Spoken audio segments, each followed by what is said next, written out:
El sol estaba bien arriba en el cielo de la tarde. El viento fresco de diciembre jalaba las hojas que quedaban en los árboles, que también estaban bien tiesas.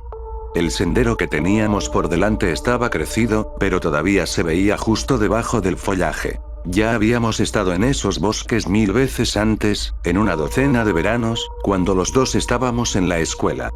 Era la primera vez que nos veíamos en más de 4 años, y se suponía que era una oportunidad para ponernos al día. Una aventura nostálgica por los mismos senderos que habíamos recorrido de niños. Pero esta vez era diferente. Mi hermano Mark y yo ya estábamos más grandes, los dos en nuestros 20s, él solo un par de años mayor que yo. Recientemente había conseguido el trabajo de mis sueños como científico conservacionista, trabajando para el Missouri DNR. Él acababa de salir de la cárcel por segunda vez. Algo más era diferente ese día. A 1,5 millas del sendero, como a la mitad de lo que solíamos andar juntos, aparecieron estructuras desconocidas.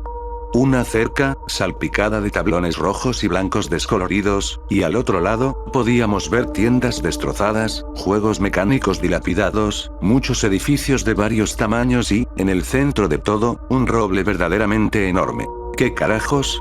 ¿Cuándo llegó esto aquí?, preguntó Mark en voz alta, probablemente más que nada para sí mismo. Apoyó su bici contra un pino cercano y se quitó la mochila, enrollando la correa sobre el asiento de la bici, antes de sacar algo pequeño y brillante y metérselo en la cintura. Ni idea, pero no pudo haber sido más de un par de años, ¿verdad?, dije asombrada, mientras caminaba hacia la cerca y le quitaba un pedacito de pintura descascarada con la uña. Ni hablar, Liz. Este lugar es viejo. ¿Estás segura de que no te equivocaste de camino en algún lugar?, preguntó, ya tratando de echarle la culpa a alguien más, a pesar de que él iba a la cabeza todo el tiempo, y yo solo lo seguía. No, pendejo, tú eras el que nos guiaba. Además, solo hay un sendero, ya lo sabes. Le respondí, rodando los ojos y sacando mi teléfono del bolsillo, tratando de abrir Maps. Había marcado todos los puntos de referencia a lo largo de nuestra ruta en los años anteriores, así que esperaba tener alguna idea de dónde estábamos en relación con dónde pensábamos que estábamos. La aplicación de Maps se cargó, pero no tenía señal de GPS ni de celular, así que era prácticamente inútil para decir exactamente dónde estábamos. Aún así, este lugar era enorme, y al menos debería haber aparecido en las imágenes satelitales. No lo hizo. Ese debería haber sido el momento en que nos dimos la vuelta y corrimos. Esa debería haber sido la última vez que pisamos entre esos árboles. A pesar de la aparente antigüedad de la cerca, no había secciones que se hubieran caído o inclinado que nos hubieran permitido trepar, y los eslabones irregulares y oxidados que la bordeaban en la parte superior nos desanimaron a simplemente escalarla. Después de unos minutos de caminar, nos encontramos con la entrada. Un recorte de madera de una zarigüeya grande y caricaturesca, que medía unos 7 pies de altura y lucía un sombrero de vaquero, un lazo y botas con espuelas, entre otras prendas de vestir con temática occidental, nos recibió justo antes de la puerta. Estaba en un estado de deterioro similar al del resto del lugar, pero pudimos distinguir la mayor parte de las letras. En letras negras grandes en una burbuja de diálogo blanca, parecía Comic Sans, posiblemente, se leía: Bienvenidos a Lottie Oswald Jamboree. Por favor, sigan todas las reglas publicadas y diviértanse. Un letrero más pequeño a la izquierda del monstruoso marsupial enumeraba las reglas que se suponía que debían seguir los visitantes del parque, marcadas con pintura en blanco sobre un fondo amarillo orina. Respeten toda la fauna y flora dentro y alrededor del parque. Todas las criaturas grandes y pequeñas son bienvenidas aquí. No se permiten armas de fuego ni otras armas más allá de la taquilla. Por favor, dejen todos los objetos peligrosos en los casilleros ubicados a su derecha para su custodia. Todos los niños deben estar acompañados por un adulto. Los niños sin supervisión pueden ser, el resto de esta línea parecía haber sido tachado y pintado por encima. El parque cierra a las 5 p.m. Por favor, diríjanse a la salida antes de las 4:45 p.m. Si se suben al Valley de Billy Boot, agárrense a la mierda la vida. Toda esta línea aparentemente se agregó en el margen inferior después del hecho, con una fuente completamente diferente. Deben haber sido unos tipos amantes de los árboles los que lo construyeron, dijo Mark, encogiéndose de hombros. Podríamos echarle un vistazo ya que estamos aquí, ¿eh? A pesar de todos los colores brillantes de la festividad del carnaval, sentí que mi atención se dirigía hacia el centro del terreno. Hacia el gran roble. ¿Crees que construyeron este parque alrededor de ese árbol a propósito? Pregunté, señalándoselo a mi hermano, que se había puesto a trabajar revisando todos los puestos vacíos en busca de cambio o chucherías. Empezó a preguntar, siguiendo mi dedo extendido hasta que su mirada se posó en el árbol, luego lo pasó por encima. ¿De qué árbol estás hablando, Liz? ¿Estás otra vez en hongos? Mi cara se puso caliente. Eso fue una vez, y una vez más, fue tu idea. Deja de restregármelo por la cara. Le grité. Tenía que estar jodiendo conmigo. No había forma de que no pudiera ver el árbol. Parecía lo suficientemente grande como para que 4 personas lo abrazaran a la vez y probablemente aún no se tocaran los dedos. ¿Vale, hippie? Ven a ayudarme a abrir esta puerta, me provocó mientras jugaba con el pomo deslustrado de la puerta que conducía a la parte trasera de un escenario en ruinas. ¿Qué hay ahí atrás que posiblemente quieras? ¿Y no acabas de salir de la cárcel? Allanamiento de morada es un delito, ya sabes, me burlé. Allanamiento de morada es un delito, ya sabes, se burló de mí, y no sé qué hay ahí dentro. Por eso quiero que la puerta esté abierta, para poder averiguarlo. Cualquiera que se preocupara por estas cosas obviamente no está aquí. Hizo un gesto hacia el desastre que nos rodeaba. Solo muévete, dije, molesta, pero incapaz de estar en desacuerdo con su último sentimiento. Imbécil, dije en voz baja antes de darle una patada a la puerta justo al lado de la manija. La madera podrida de la puerta se dobló hacia adentro, y Mark pudo empujar el resto del camino, pero un fuerte dolor en el tobillo cuando volví a poner el pie me dijo que probablemente me había pasado. Guay, murmuré en respuesta a la fuerte sensación. No te voy a cargar de vuelta. Fue la respuesta de mi hermano, que ya estaba a medio camino dentro de la segunda habitación del edificio. Intenté mantener una caminata constante por despecho, pero cada pisada enviaba otra puñalada por el costado de mi pantorrilla. Dentro del edificio estaba exactamente lo que esperaba. Disfraces, accesorios, instrumentos falsos y algunas camisetas aleatorias con opio possum y otras mascotas del bosque. Liz. Ven rápido. Necesito ayuda. Tengo la pierna atascada en el suelo. Gritó Mark desde la habitación de al lado. Puede que fuera mayor, pero había pasado la mayor parte de nuestra infancia juntos sacándolo de sus malas decisiones, así que mis instintos de hermana se activaron y corrí a la esquina, ignorando mi tobillo palpitante. Mark, ¿dónde estás?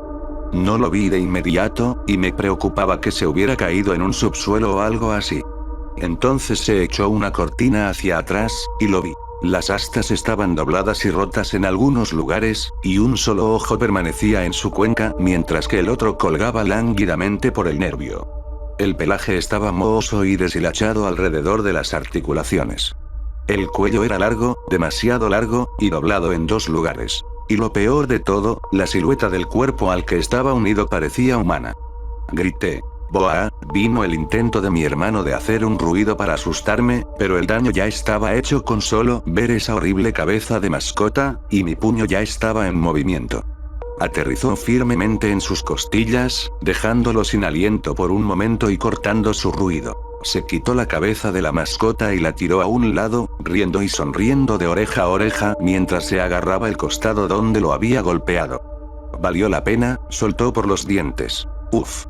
Ya estoy harta de ti, nos vamos. Grité mientras cojeaba a medias fuera del edificio. Me detuve antes de llegar a la puerta abierta. Afuera, podía oír pequeños pasos, así como cacareos y gorgoteos. Me asomé por la puerta y, efectivamente, había una bandada entera de pavos justo afuera de la puerta, liderada por el pavo más grande que jamás había visto. Oí un clic detrás de mí, y me volví para ver a Mark revisando los cilindros de la pistola que acababa de sacar de su cintura. Un revólver pequeño y brillante del calibre 38 que acababa de recibir como un regalo de Navidad anticipado de nuestro padre. No te atrevas, carajo, le solté, no es temporada de caza de pavos, idiota, intenté razonar. Su respuesta fue su sonrisa, astuta y traviesa como siempre. Se acercó sigilosamente a mi lado y apuntó la pistola por la puerta. ¡No! Le grité, asustando a los pavos, pero ya era demasiado tarde. ¡Bang! ¡Bang! ¡Bang!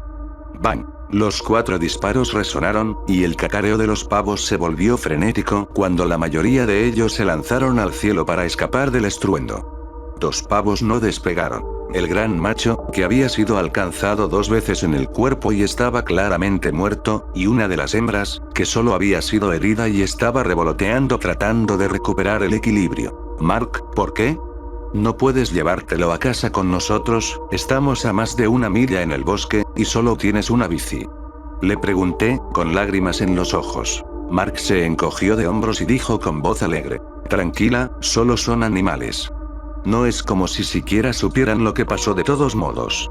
Apuntó con el arma al pavo que estaba luchando frente a nosotros. Aparté la cabeza y sollocé. Bang. Bang. Clic. Mierda, sin munición, supongo. Al menos terminé con su sufrimiento. Dijo, sacando la lengua e inclinando la cabeza hacia un lado, imitando a los 2 pavos muertos que ahora yacían uno al lado del otro en la hojarasca. Sufrimiento que tú causaste. No leíste el letrero, me detuve de terminar la frase, dándome cuenta de lo tonto que sonaba basar la inmoralidad de un adulto en reglas escritas en un tablero de reglas de un parque de atracciones decrépito. No me había detenido lo suficientemente pronto. ¿El letrero? ¿Qué? ¿Tienes miedo de que la zarigüeya gigante de la puerta venga por mí? ¿O crees que el maldito hombre pavo me va a perseguir por matar a sus parientes? Me escupió mientras pateaba a la gallina a un lado y se agachaba, sacando un cuchillo de su bota y poniéndose a trabajar cortando la cabeza y la cola del macho. Estas son las únicas partes que quiero de todos modos. Puedes hacerle un funeral al resto, si quieres, se burló. Nunca recordé que fuera tan cruel. Un idiota, tal vez, desconsiderado siempre, pero esto cruzó la línea. Me voy, Mark. Encuentra el camino de regreso a casa de mamá, ¿o no? Ya no me importa. Dije, mientras comenzaba a regresar hacia la puerta por donde habíamos entrado, pero antes de que llegara demasiado lejos, algo más me llamó la atención. El árbol. De alguna manera estábamos más cerca de él ahora, a pesar de caminar en la dirección opuesta para llegar al escenario. Oye, genio, la puerta está en ese camino. Dijo, señalando en la dirección de donde habíamos venido. Pero se equivocaba. Miré hacia atrás en la dirección donde gesticulaba, y solo vi la cerca. Sin taquilla, sin puerta, sin letrero de OPO. ¿Qué? Se preguntó a sí mismo mientras miraba en la dirección que estaba señalando y notaba lo mismo que yo. De ninguna manera, definitivamente vinimos de allí. Mira, ahí están nuestras bicis justo al otro lado de la cerca. No se equivocaba, nuestras bicis todavía estaban aparcadas allí mismo, la suya apoyada contra el mismo pino de antes, y la mía en el caballete a pocos metros de la suya. Tal vez alguien nos está gastando una broma, no sé, pero la puerta está por allá, dije, señalando la puerta, la taquilla y el letrero de la zarigüeya que se encontraba muy lejos, al otro lado del árbol. Sí, tienes razón, debe haberse dado la vuelta en algún lugar, y alguien debe haber movido nuestras bicis. Me voy contigo. Mamá me mataría si te dejara aquí tan cerca de la oscuridad, dijo Mark, mirando su reloj, ya son las 5:05. El sol se va a poner pronto de todos modos. Empezamos a caminar juntos hacia la puerta, pero me negué a mirarlo. Todavía llevaba sus sangrientos trofeos. Los había guardado en una pequeña bolsa de tela del interior del escenario, pero podía ver la sangre acumulándose y goteando por la parte inferior. Cuanto más nos acercábamos al árbol, más inusual notaba que era. A pesar de mirarlo desde un ángulo completamente diferente ahora, el árbol se veía idéntico a como se veía desde la puerta cuando lo vi por primera vez, solo que más grande. Casi como la forma en que la luna te sigue en las noches despejadas y se queda en el mismo lugar en el cielo sin importar lo lejos que conduzcas. Me volví hacia Mark a regañadientes.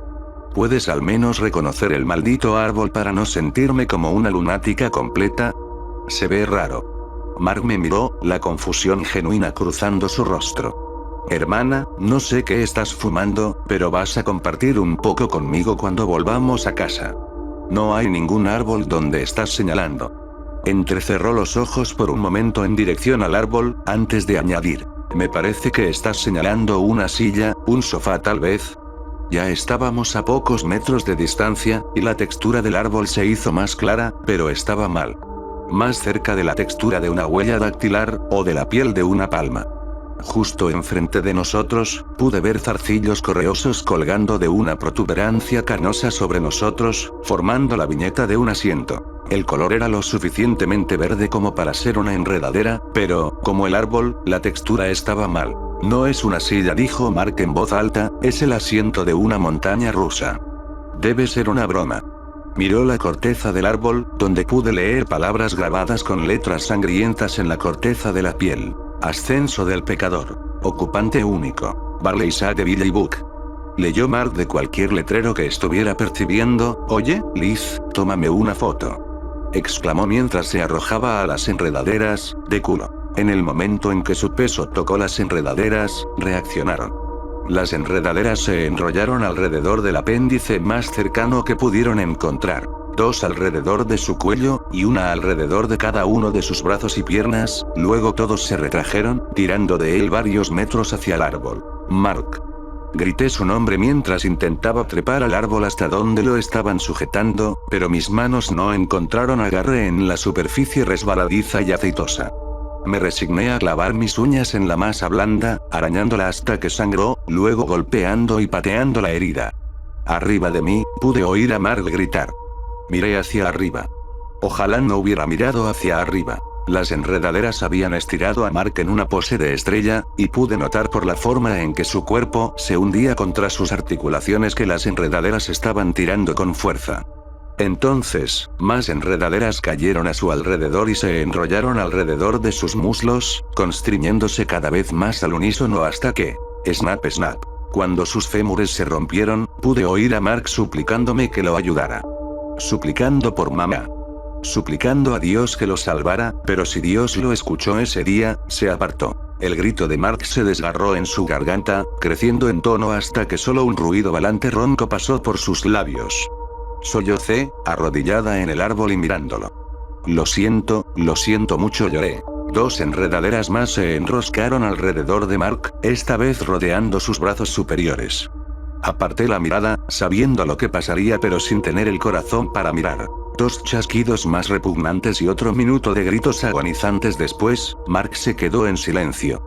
Lo miré a través de ojos borrosos por las lágrimas y vi que las enredaderas se habían envuelto alrededor de su cuello y estaban tirando con fuerza. Su cuello ahora era el doble de su longitud original. Vi cómo las enredaderas se desenrollaban lentamente de sus brazos y cuello, y su cuerpo flácido se desplomó sueltamente, colgando ahora solo por las enredaderas alrededor de sus piernas. Vi cómo las enredaderas alrededor de sus piernas se aflojaban, luego se soltaban por completo, y Mark cayó varios metros directamente sobre su cabeza. Perdí el conocimiento antes de oír el impacto. Cuando me desperté, ya no estaba en el parque y, de hecho, el parque había desaparecido. La noche había pasado, y los primeros rayos de la luz de la mañana se asomaban entre los árboles. Mi bici estaba tirada junto a mí, y también la de mi hermano. Ignoré la bici, que me era inútil con el estado de mi tobillo, y cojeé de vuelta por el sendero. La policía me encontró antes de que llegara a casa de mamá. Mamá había oído los disparos del revólver de Mark anoche, pero no le dio mucha importancia. Cuando se despertó, y mi coche todavía estaba en la entrada, sin que mi hermano estuviera por ningún lado, asumió lo peor. La policía asumió un peor completamente diferente. Pensaron que lo había hecho desaparecer. No me molesté en decir mi verdad. Sabía cómo se tomaría. Me senté en silencio en la sala de interrogatorios, y respondí a cada pregunta con no lo sé o no me acuerdo. La sangre y el tejido debajo de mis uñas fueron muestreados y tomados como evidencia, así como la camisa que llevaba esa noche, que también estaba cubierta de sangre. No sé exactamente lo que encontraron, pero el oficial que llamó a mamá le dijo que ya no era sospechosa y que probablemente sería una buena idea que me pusiera una vacuna contra la rabia y que tomara terapia de duelo. Era libre de volver a casa. Me fui sin despedirme. Ni siquiera me molesté en quedarme para Navidad. He estado en casa durante una semana. Mi tobillo está fracturado, pero eso es lo que menos me preocupa.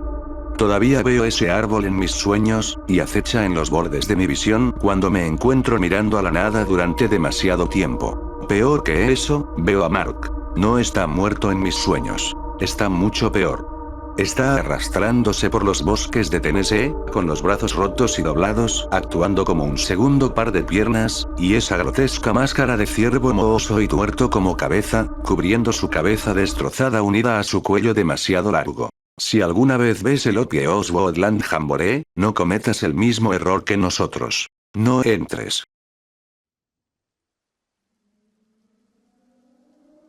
¿Alguna vez has escuchado la leyenda del hombre sonriente?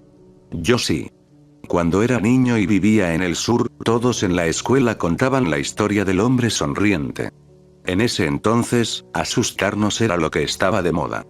Te contaban cómo se paraba afuera de la ventana de tu cuarto por la noche y te observaba mientras dormías, con la boca estirada en una sonrisa amplia e inquietante. Por supuesto, nunca les creí. Nunca entendí cómo alguien podía pararse afuera de una ventana del segundo piso, era demasiado alto para que incluso la persona más alta pudiera ver. Además, no había nada que temer. Todas las historias decían que lo veían en el norte del país. ¿Por qué iba a venir aquí? Todo eso cambió unos años después, cuando mis padres nos mudaron a Seattle. El último día que pasé con mis amigos de la escuela, recordamos nuestros años de juventud juntos, y todos se tomaron el gran placer de recordarme que tuviera cuidado con el hombre sonriente. Aún así, me reí. No creo en lo sobrenatural, o al menos no lo creía. La primera semana viviendo en Seattle dormí fatal. La lluvia golpeaba las ventanas toda la noche. Como venía de Nuevo México, no tenía idea de que pudiera llover tanto en tan poco tiempo. Mi familia nos había mudado a un condominio en la planta baja, y las sombras detrás de mis cortinas delgadas me hacían sentir una sensación de inquietud. No quería admitir que estaba nervioso por las cosas que me habían contado mis amigos, sino más bien que alguien pudiera estar espiando por la ventana de mi habitación durante la noche. No pasó nada durante las primeras semanas mientras me instalaba en mi nuevo hogar. Logré acostumbrarme al sonido de la lluvia, y llegué a descubrir que en realidad era un sonido bastante relajante. Las sombras parpadeantes todavía me daban miedo, pero había aprendido a ignorarlas. No fue hasta unas semanas después que comenzaron a pasar cosas extrañas. La primera noche que lo vi fue a mediados de febrero. Como era de esperar, una llovizna ligera golpeaba suavemente contra la ventana. Fue entonces cuando escuché los golpecitos. Al principio lo descarté como unas pocas gotas de lluvia más grandes entre la llovizna, pero a medida que los golpecitos persistían, se hacía más y más difícil negar que había un patrón distinto en estos golpecitos, a diferencia de la caída aleatoria de las gotas de lluvia contra el cristal. No quería mirar detrás de la cortina para encontrar la fuente de los golpecitos, pero por alguna razón una abrumadora sensación de curiosidad me invadió y me encontré caminando hacia la ventana. Me costó todo abrir las cortinas para revelar lo que estaba afuera. Me quedé helado. Quería gritar, pero mi cuerpo de repente fue incapaz de producir un solo sonido. Afuera de mi ventana había un hombre. Un hombre sin rasgos faciales definitorios, aparte de unos ojos saltones que brillaban con la más mínima luz blanca, y una sonrisa enfermiza que se extendía de un lado a otro de su rostro. Su rostro era pálido y liso, brillando por las gotas de lluvia que lo hacían relucir a la luz de la luna. Dos pupilas negras estaban hiperenfocadas en mí, mientras me miraba a los ojos y yo lo miraba a los suyos. Logré hacer que mis piernas funcionaran y tropecé hacia atrás, cayendo al suelo. Todo mi cuerpo se estremeció de terror al darme cuenta de que sus ojos habían seguido mi movimiento y sus pupilas negras profundas ahora estaban mirando hacia abajo, hacia el suelo donde estaba tendido. Sin apartar la vista de él, me levanté sobre mi cama y me cubrí con el edredón. Durante lo que parecieron horas, lo observé y él me observó a mí. Quería cerrar las cortinas para no tener que verlo, pero todo mi cuerpo estaba paralizado por el miedo. No sé cómo, pero finalmente logré escabullirme en un sueño inquieto. Por la mañana, el hombre se había ido. Fuera de mi ventana había dos huellas de aspecto inhumano, hundidas en el barro. No había rastros que condujeran a la ventana, ni rastros que se alejaran. Las huellas parecían tener solo 2 dedos y no tenían curvas como un pie humano. Nunca se lo conté a mis padres. Simplemente me dirían que todo era mi imaginación, que culpara al estrés y al malestar de mudarme de todos mis amigos a una nueva ciudad en el otro lado del país. Demonios, probablemente incluso intentarían meterme en terapia. Ni siquiera se lo conté a mis amigos, ya que sabía que pensarían que me lo estaba inventando. Así que me guardé mi vigilante nocturno para mí. La noche siguiente, me fui a la cama al anochecer, mientras todavía había el más mínimo brillo de la luz del sol afuera. Preparé una cámara en mi escritorio y la orienté hacia la ventana, dejé las cortinas abiertas y me fui a dormir lo más rápido que pude. Tuve que ignorar el pavor que sentía al saber que podría regresar para observarme mientras dormía. Por la mañana revisé las imágenes capturadas por mi cámara y, efectivamente, ahí estaba de nuevo. 9 horas de él mirándome a través de mi ventana. Mientras aceleraba sin pensar en la grabación, noté algo. Los ojos del hombre se habían movido. En algún momento alrededor de la marca de las 6 horas, había cambiado su mirada hacia la cámara en lugar de a mí. Un escalofrío recorrió mi columna vertebral y aceleré el resto de las imágenes lo más rápido que pude. Las siguientes noches fueron iguales. Se paraba allí en mi ventana mirándome, notando la cámara cada vez más temprano cada noche. Esos ojos brillantes perforaban la oscuridad de mi habitación y comencé a preguntarme si alguna vez me dejaría en paz. Anoche fue diferente. El hombre nunca apareció.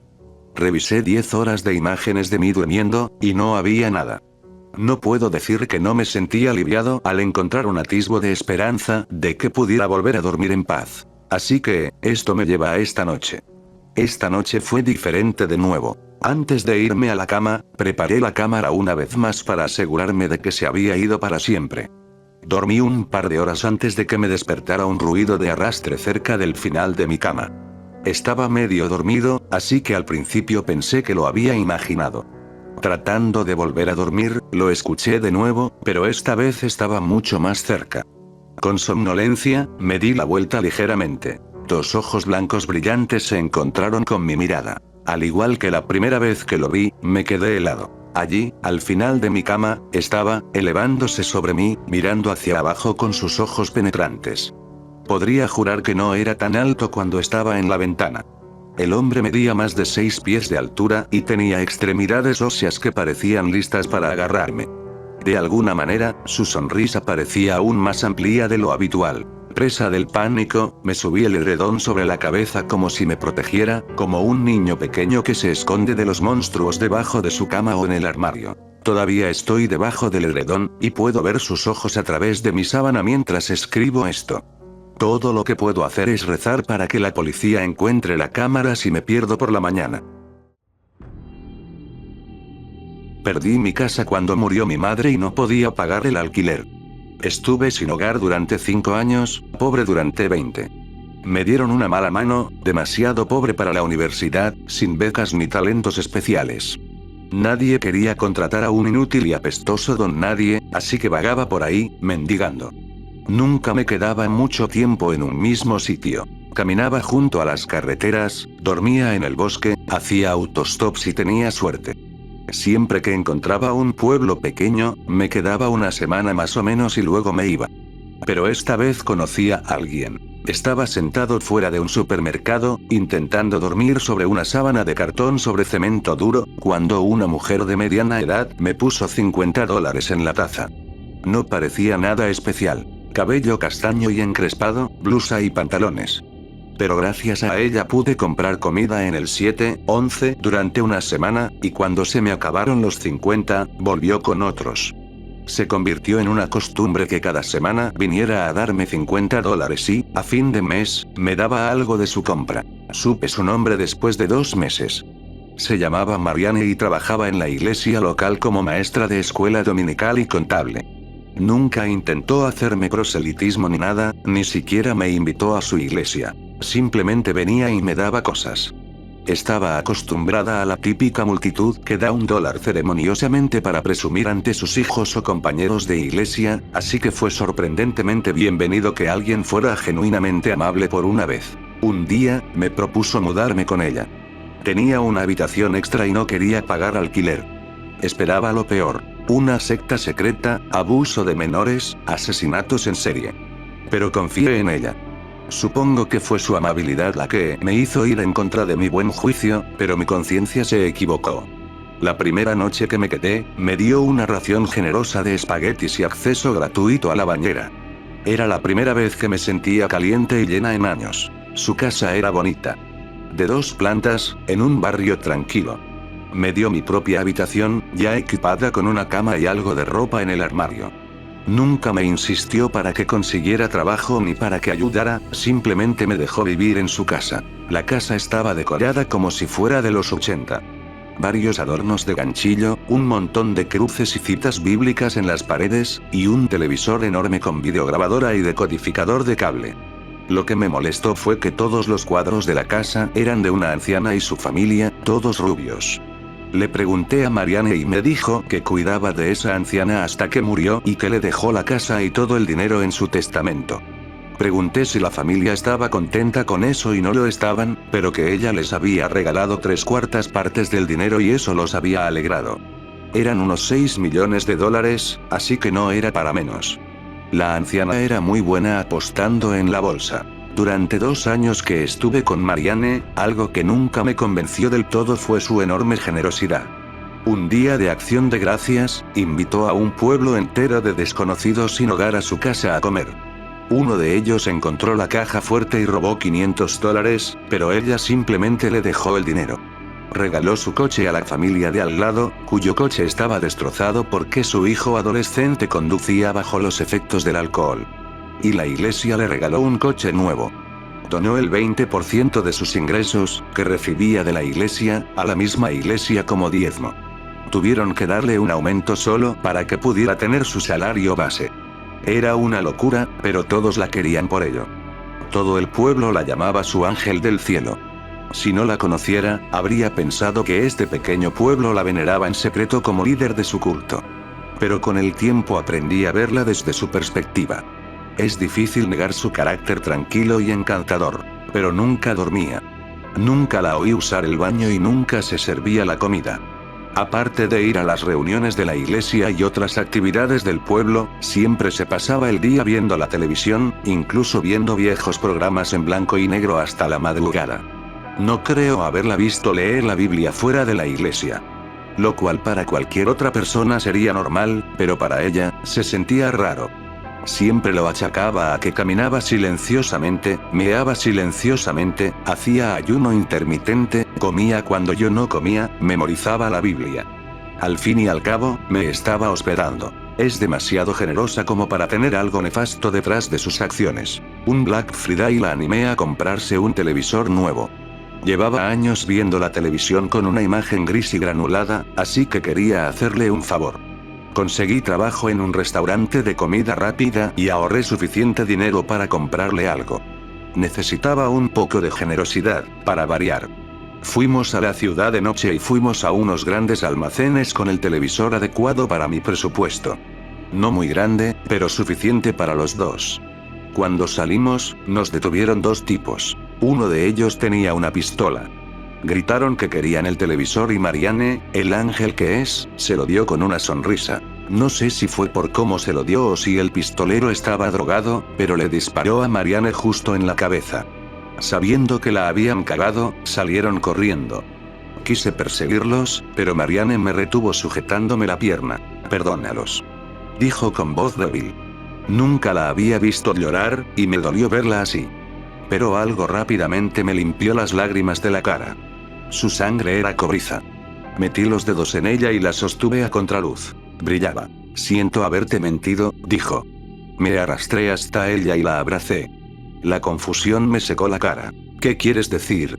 No hiciste nada, dije, pero ella dijo algo más que aumentó mi confusión hasta convertirla en fastidio. Atrás, dijo. Empecé a gritar. ¿De qué estás hablando, Mary? ¿Qué quieres decir? Entonces su cara empezó a derretirse. Su piel se derritió hasta convertirse en un cobre espeso que expuso los músculos de su cara. Salté hacia atrás. El músculo se derritió y supuró rojo al revelar su cráneo. Miles de ojitos estaban incrustados en sus huesos, apenas 2 centímetros más pequeños que sus globos oculares marrones. Todos me miraban, ojos de todos los colores. Vomité en el suelo, mirando sus brazos, manchando su blusa rosa con volantes. Los mismos ojos incrustados en sus brazos, manos y dedos me observaban. Me arrastré hasta la pared que tenía detrás y grité. No tengas miedo, dijo con voz grave mientras se formaban grietas entre sus muchos ojos. Una luz que atravesaba su esqueleto explotó en una luz brillante. Mis ojos ardían como si me estuvieran clavando atizadores candentes en las cuencas. Y después de unos segundos, desapareció. Lo único que podía ver con la visión borrosa era lo que quedaba de ella, su ropa carbonizada. Trozos de su blusa volaron con el viento, pero no me molesté en recogerlos. La policía no me interrogó. Había una cámara en el callejón y lo que vieron fue lo mismo que yo. Después de estar en la sala de interrogatorios durante 3 horas, 2 hombres trajeados me interrogaron. No quería meterme en líos con el gobierno, así que me dejaron en paz y me llevaron en la patrulla a su casa. No tenía carnet de conducir, así que tuve que pedirle a la grúa que trajera su coche. Tuve que revisar la caja fuerte para sacar el dinero. Me sentí fatal. La cartera estaba carbonizada, pero sobrevivió. La policía me la dio. Solo encontré unos cuantos dólares generosos quemados y una foto quemada de lo que parecían ser ella y la anciana. No tenía documentos de identidad, ni siquiera la tarjeta de la seguridad social. 3 días después, un abogado llamó a la puerta. Dijo que ella había modificado su testamento un año antes y que la casa y los 2 millones de dólares estaban ahora a mi nombre. Le pregunté cómo pudo hacerlo sin ninguna prueba de su existencia y el abogado dijo que era confidencial, así que supongo que fue un poco de buena voluntad y generosidad. Usé parte del dinero para el funeral a puerta cerrada. Asistió todo el pueblo. Nunca había visto a tanta gente llorar sobre un ataúd vacío. La policía encontró a uno de los que la mataron diciendo que el otro murió de una sobredosis. Supongo que una parte de Marianne, o lo que fuera, seguía viva en mí porque no presenté cargos. Ahora es mi compañero de piso. Era solo un niño que seguía a su hermano mayor, así que no lo culpé por lo de Marianne. Me ayudó y me guió por la casa antes de que me pusieran gafas nuevas para la ceguera.